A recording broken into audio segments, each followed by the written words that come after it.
नमस्कार दोस्तों, एक बार फिर से स्वागत है आपके अपने चैनल में। दोस्तों, बात करते हैं डंकी की वो पॉइंट्स जो आप नहीं जानते होंगे। तो दोस्तों, वीडियो बहुत ही इंटरेस्टेड है। ये जो इसमें हम जो पॉइंट्स शेयर करने वाले हैं, ये जो पॉइंट्स है ये राजकुमार हिरानी की अपनी ही ज़बानी बयान की हुई है। तो दोस्तों, वीडियो बहुत ही इंटरेस्टेड है जिसमें हम यही बात करने वाले हैं कि भाई डंकी मूवी कैसे जो है रिलीज़ की गई, डंकी मूवी कास्ट कैसे की गई, डंकी मूवी में विकी कौशल को कैसे सिलेक्ट किया गया, या डंकी मूवी है इसमें मन्नू को कैसे रोल दिया गया, और डंकी में शाहरुख खान बॉलीवुड के बादशाह को कैसे सिलेक्ट किया गया, और डंकी मूवी है क्या ये सच्ची स्टोरी है, या डंकी मूवी को लेके जितने भी सारे क्वेश्चंस हैं या जो क्यूरीज हैं वो आपको इस वीडियोस में जो है मिलने वाली है। और डंकी के बारे में ये जो वो फैक्ट है जो आप नहीं जानते होंगे। तो दोस्तों, वीडियो बहुत ही इंटरेस्टेड है, लेकिन उससे पहले जो आपको पूरी देखनी है, लास्ट तक देखनी है। लेकिन उससे पहले आपसे एक छोटी सी रिक्वेस्ट है, अगर आप नए हैं तो आपको इस चैनल को सब्सक्राइब करना है और हमें सपोर्ट करनी है। जी हाँ दोस्तों, तो दोस्तों चलते हैं वीडियो की तरफ। दोस्तों, राजकुमार हिरानी ने अपने एक एक्सक्लूसिव इंटरव्यू में उन्होंने कहा कि भाई जो डंकी मूवी है ये एक मूवी नहीं, ये एक जनरल ऑडियंस का जो प्रॉब्लम है जो कि मैंने अपने फील किया है, और यही निशानी होती है एक जिंदा दिल इंसान की, जिसमें उन्होंने अपनी जो लोकल जो प्रॉब्लम है इंडिया में वो उन्होंने शेयर करते हुए कहा कि भाई इंडिया में हम जैसे लोगों को तो इजीली जो बाहर की वीज़ा मिल जाती है, इमिग्रेशन वीज़ा, हर चीज़ मिल जाती है, हम इजीली जहाँ जाना चाहें सारे ग्लोब में घूम सकते हैं। लेकिन जो लोकल जो पर्सनालिटीज़ हैं, जो लोकल बंदे हैं जिनको ये सारी चीज़ें नहीं मिलती, वो कैसे जाते, वो बाहर कैसे जाते हैं। तो सवाल ये है कि उनको मिलती क्यों नहीं भाई, उनको वीज़ा मिलती क्यों नहीं, उनको इमिग्रेशन मिलती क्यों नहीं। तो भाई इसका जवाब राजकुमार हिरानी ने यही दिया कि भाई इसमें क्या होता है कि बंदा अगर नॉर्मल है, बेचारा गांव का है, एक बिल्कुल मासूम सा बंदा है, अगर वो जाता है तो उसको बाहर जाने के लिए पैसा भी चाहिए, और उसके जो अकाउंट में फंड्स चाहिए, या उसको एजुकेशन चाहिए, या उस टाइप की जो भी रिक्वायरमेंट्स है जो कि वो बेचारा पूरी नहीं कर पाता। लेकिन उसका भी ड्रीम तो होता है ना बाहर घूमने का। तो इस हिसाब से फिर वो किस तरीके से जो है अपना जो दूसरा रास्ता पकड़ते हैं, तो वो उसमें दिखाया गया है। तो इसी तरीके से तो राजकुमार हिरानी से ये भी पूछा गया कि क्या ये सच्ची कहानी है। तो राजकुमार हिरानी ने कहा कि भाई जी हाँ, मैंने जो पर्सनली फील किया है, फिर मैंने गांव-गांव विजिट किए हैं, उसमें जो लोकल पर्सन्स हैं काफ़ी सारे पंजाब के हैं, और सारे इंडिया में ऐसे होंगे जिसमें जो काफ़ी सारे लोग हैं जो कि बाहर जाना चाहते हैं। तो वो किस तरीके से जाते हैं, तो उस हिसाब से अगर उनको देखते हैं तो भाई एक हिसाब से वो किस तरीके से इंग्लिश सीखते हैं, तो हंसी भी आती है तो दुख भी होता है। तो ये सारा उस चीज़ों पे जो मैंने अपनी पर्सनल रिसर्च की हुई है। तो फिर राजकुमार हिरानी से ये भी पूछा गया कि भाई बाहर जाने के बाद क्या होता है। तो राजकुमार ने यही कहा कि भाई इस मूवी में मैंने यही डिटेल में समझाया हुआ है कि भाई किस टाइप के लोग हैं, किस किस तरीके से जाती हैं। इसमें जो 5 फ्रेंड्स हैं, हर दोस्त की अपनी स्टोरी है। तो वो जो बाहर जाते हैं या बाहर से आते हैं, किस तरीके से वो जाते हैं इलीगली, या कैसे वो दूसरा रास्ता अपनाते हैं, और वापस जाने के बाद उन्हें किस तरीके से अपनी जो पैट्रियोटिक फीलिंग होती है, किस तरीके से इंडिया की याद आती है, या वो किस तरीके से वहाँ पे फंस जाते हैं, या किस तरीके से जो वापस आती हैं। ये सारा कुछ मैंने इस मूवी में दिया हुआ है।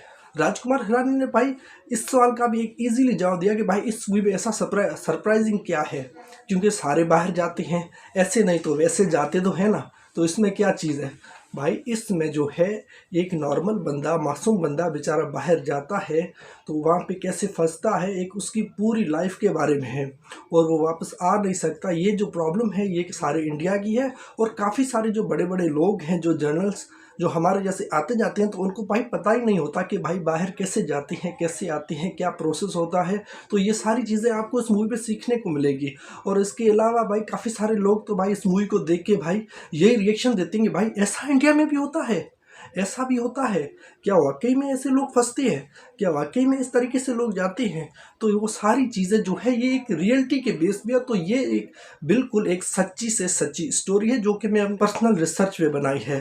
तो इसी में इस सवाल का भी हमें जवाब मिल जाता है कि भाई राजकुमार हिरानी की जो मूवी होती है उन्हें एक अच्छा से अच्छा सोशल मैसेज मिलता है। तो इस मूवी में भी भाई ये हमें एक बहुत ही बड़ा सोशल मैसेज मिलता है कि किस तरीके से इंडिया के जो लोकल पर्सन्स हैं वो अपना बाहर जाने का जो ड्रीम है वो अगर लीगली नहीं होता तो इलीगली अपना पूरा करते हैं और किस तरीके से फंसते हैं और कौन कौन सी मुसीबतें उन्हें आती है।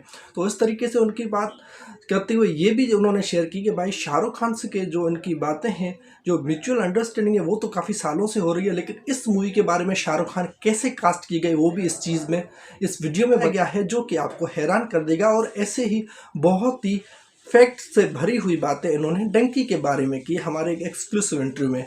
उनका ये कहना था कि भाई शाहरुख खान जो है हमसे जो है एक म्यूचुअल कांटेक्ट में होते थे और बहुत सी जो स्क्रिप्ट्स थी, बहुत सी स्टोरीज थी, उनके बारे में शाहरुख खान से हमारी बात ही रहती थी। जब इस बारे में जब शाहरुख खान से बातचीत हुई तो शाहरुख खान ने कहा क्या ऐसा भी इंडिया में होता है। उन्होंने भी सेम रिएक्शन दिया जैसे कि हमारे टाइप के जो लोग देते हैं।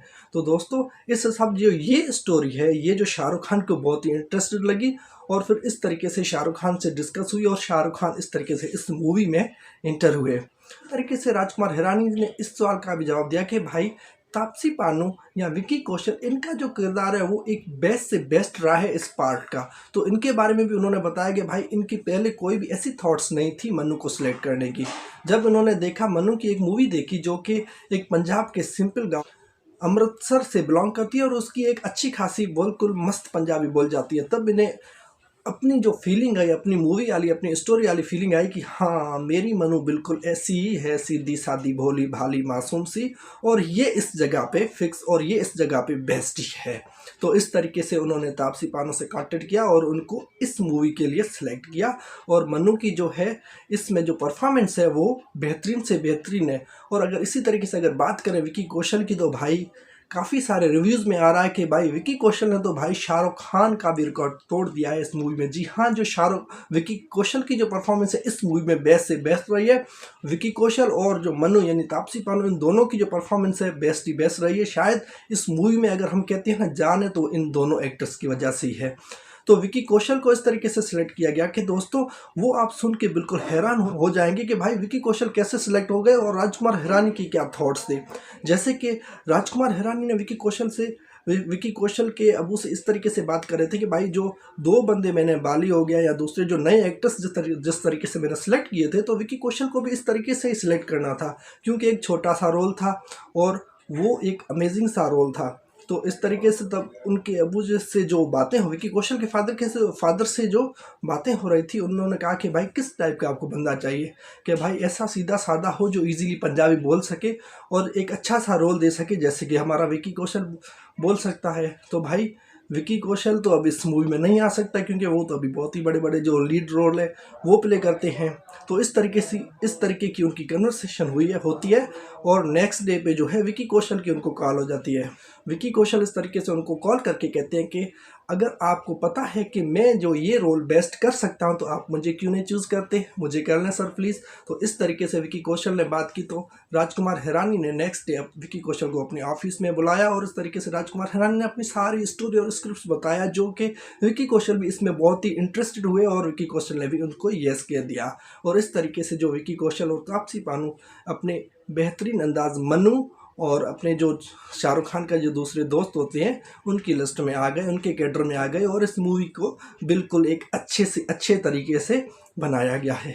तो दोस्तों हम अपनी सोसाइटी में ऐसी काफ़ी सारी चीज़ें देखते हैं जो कि हमारे लिए तो वो नेचुरली होती है, लेकिन काफ़ी सारे बंदों के लिए न्यू होती है और उन्हें ये वाला रिएक्शन देती है कि भाई ऐसा भी होता है क्या, ऐसे कैसे।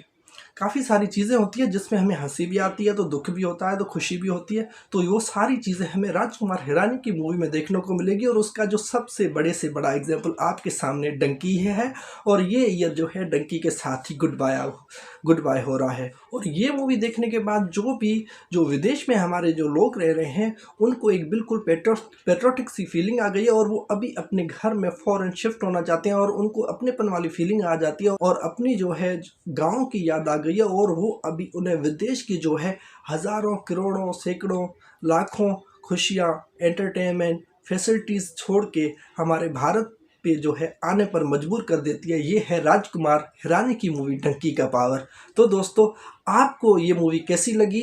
अगर नहीं देखी तो देख लें, एक बहुत ही जिंदा दिल वाली मूवी है जो कि आपको बहुत कुछ सीखने को मिलेगा। तो दोस्तों आपको क्या लगता है कि ये मूवी कितनी सुपरहिट ब्लॉकबस्टर साबित होगी। और ये वीडियो आपको अच्छी लगी है तो लाइक करें और चैनल को सब्सक्राइब करना ना भूलें और बने रहें हमारे साथ। Thanks for watching.